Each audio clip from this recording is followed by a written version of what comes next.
Welcome back. We are back onto the exceptional S. Beaufont books. This is book number 8 called History Rewound.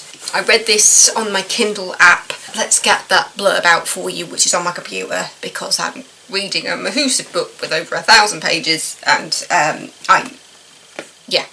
The Dragon Elite are back and are more powerful than ever. And they have a new evil to face that wants nothing more than their demise. The Dragon Riders have battled many villains, but no one like this. The modern world has brought with it strange new advances and strange new evils. Hiker Wallace will have to overcome a challenge like no other. When the Gullington is hit like never before, Sophia Beaufont and her dragon will have to seek new solutions. Will the new Dragon Elite survive a Magitech villain with strange superpowers? This book series is getting grittier and grittier. Through the last book and this one, you see the Gullington targeted. The place in Scotland where the elite live is uncovered.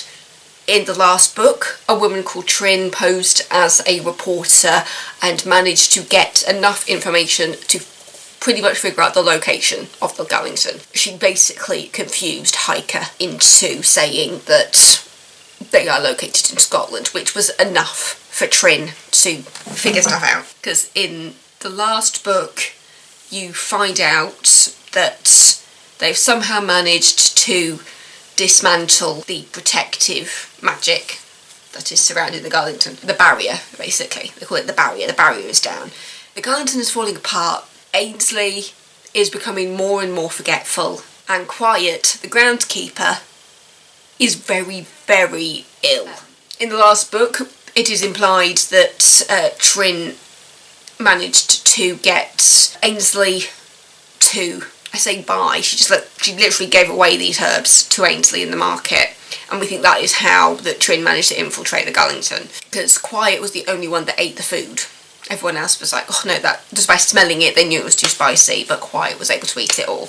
And Sophia was sent on a mission to find an antidote, which then ties into this book, in the case that Sophia needs to find out the history of Quiet and find out his real name in order to help fix the Gullington. And so there will be a major spoiler in this video if you have not read these books. So if you don't want a spoiler about the magic behind the Gullington and who Quiet really is, go read it, come back.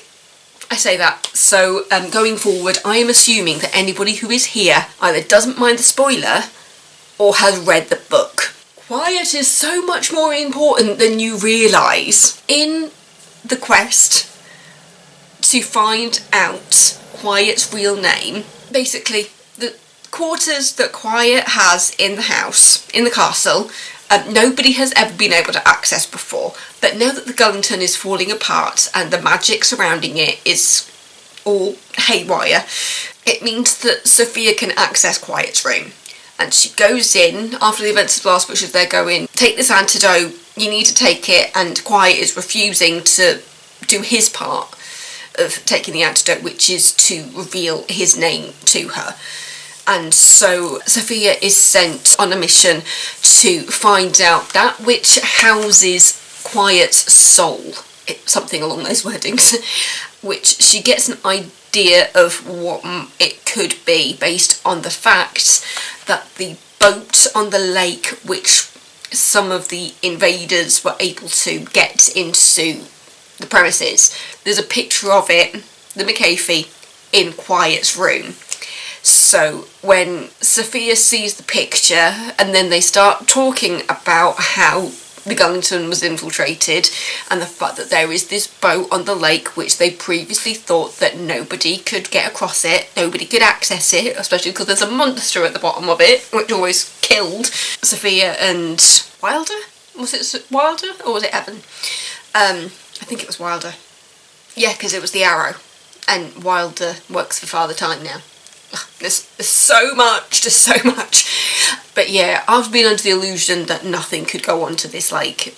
They then realise that the boat belongs to Quiet, and it is on the boat that Sophia, when Sophia goes and investigates, she rides her dragon out to the boat so that she can have a look at it and try and get an idea for who Quiet is, knowing that it's his boat and that was how it managed to get onto the lake. She realises that Quiet's office on the boat is a replica of Hiker's office in the castle. And as you go through, you actually realise it's the other way round. Quiet's office is not the replica. Hiker's office in the castle is the replica. And it's in that office that Sophia realises that there's something missing, which looks to be something that belonged to Quiet. And she ends up finding some letters from Quiet's mother regarding Quiet's father. You also find out that Quiet has been known as Quiet by quite a lot of people. When he was in charge of the boat, he was referred to as Captain Quiet. Captain Quiet McAfee, which is the name of the boat, the McAfee. So then King Rudolph comes into play. I don't think I've talked much about Rudolph, the king, who's a bit dipsy. His wife is having triplets, and he seems to think that the word triplets means that there's 4 of them and not 3 of them. And he's like, I've got 3 babies, I haven't got triplets, because that would be 4. So he's a very, very gentle king of the Fae, but he's very dipsy. Yeah, he's just a very not all there man. But there is a wonderful friendship between Rudolph and Sophia, which is really shown in this book. They are sent off on a mission together when they realise that the missing item from Quiet's office is a hat which now belongs to the Fae. The Fae have a museum because, as you find out, was it at the beginning of this book or was it at the beginning of the other one, where you start to get a bit more of Quiet's history and his role on the McAfee and how he sacrificed himself for the people on the boat. The Fae were on the boat, and Quiet sacrificing himself allowed the Fae to carry on, and so the Fae worship Quiet's hat and have put it in a museum for the Fae, which is the secret museum, which isn't so secret, which is in the middle of Paris. And yeah, the mission that Sophia and King Rudolph go on to get the hat. I just really like how they show the friendship. I really like the friendship and how it's shown, and that even though Sophia keeps referring to him as being a bit of an idiot, and like she'll say to his face, you are really silly. She says it in slightly harsher ways at times as well, to the point where you're just like, oh, but he's just a gentle giant, basically. He's going, well, he's just gentle, and it's kind of like when you see like Disney shows and stuff where you've got like the main character and the dipsy best friend. That is how Sophia and Rudolph are to me. You've got Sophia the main character and Rudolph is just the dipsy best friend. But he's also got good heart, and you know, when it comes down to it, he will give her good advice. But yeah, so this is where it goes into massive spoiler territory. So be prepared, be prepared. When you do finally find out Quiet's name, it is a revelation, and one which I wish I saw coming, but I didn't. Quiet's first name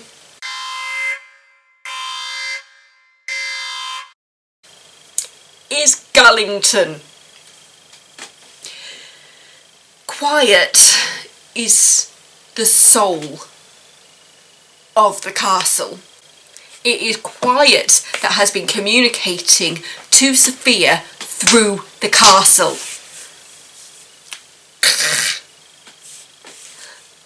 The moment I found that out, I was just like, what? It completely threw me finding that out. And I do wonder how the story is going to go forward now. The thing is though, Quiet, I still want to refer to him as Quiet because it's easier, he's held on to that secret for pretty much the entirety of his life and death. Basically, he was made immortal so that he could look after the elite. That is his main role now. He is the Gullington, he is the castle, it's his magic that heals them when they come back from missions. It is his magic which has been taking books away from Hiker and giving him a Kindle, and has given Sophia like everything in her room and brought technology into the castle. After quite a few books of wondering what on earth Quiet was getting up to, you realise that he was just looking after them the whole time and steering Sophia in the right direction. This...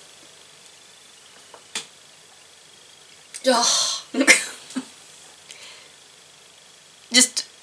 that was the real big oh my gosh moment of this book when you finally found out Quiet's name. Yeah, Mama Jamba, Mother Nature, does help to protect the castle for a brief moment when she's just like, she's there going, you are essentially my children and I cannot be here to look after you all the time. You need to learn how to defend yourselves and protect yourselves. I cannot be here every single second helping you. But she does give them some time by putting the barrier back in place for, I think it's about 2 days that it holds up for. You see Hike coming to terms with the magic that he has inherited from his twin brother now that his twin brother is dead. So, like Sophia got the power from her twin who died in the womb, now that Hiker's brother is dead, Hike has now got Tad's power within him. And throughout the book you see that Hiker is not rejecting the power, he's just not embracing it. So as you go through the battle on the Expanse and all these robot things coming onto the land and trying to steal all the eggs, you've got all the characters saying he is not embracing the power because he could do so much more. The moment that Hiker really just like start to embrace that power is quite cool, because he's just like, yes, Hiker, finally. And then the romance, which has been bubbling for about 3-4 books, finally comes out. Finally Sophia realises what she has been hiding this whole time, and all the winds that she has been causing wherever she goes because of her inner turmoil, and the fact that she is actively repelling any thoughts and ideas in regards to the person that she quite possibly likes. Yeah. We finally get that moment where Sophia and Wilder look at each other and go, yeah, yes, this romance has been bubbling for a while, and finally we acknowledge it. Finally. And it all comes after an adventure that they go on when Wilder realises that Sophia, as royalty of the House of 14, might be able to get the sword out of the stone, which is in one of the caves, on site. So much happens. But it's an adventure they go on together where they realise that actually they are missing something that is right in front of their faces. Yeah, so this book ends with the news that Quiet is the Gullington. He is Gullington, and he is the Gullington. He is the castle, and all of his magic is sourcing the castle. And that's book 8. And there's 24. I'm getting there. I'm not halfway. I'm not even halfway. That's History Rewound. Sarah Noffke, Michael Anderle, exceptional Sophia Beaufont. I'm just obsessed with these stories. And if you've now heard that spoiler and you haven't read the book and you're angry with me, I gave you plenty of warning. I gave you plenty. So, yeah, it's your own fault now. I gave you plenty of warning for that spoiler. Yeah, it'll be very interesting to see the Gullington going forward and Quiet going forward. Because it's not going to change the way he talks, because he's been quiet since he was, like, alive. He was Captain Quiet because nobody could understand him. Though you do realise that when he wants to be heard, he will make sure that you hear him. Thanks for watching. I'll see you tomorrow.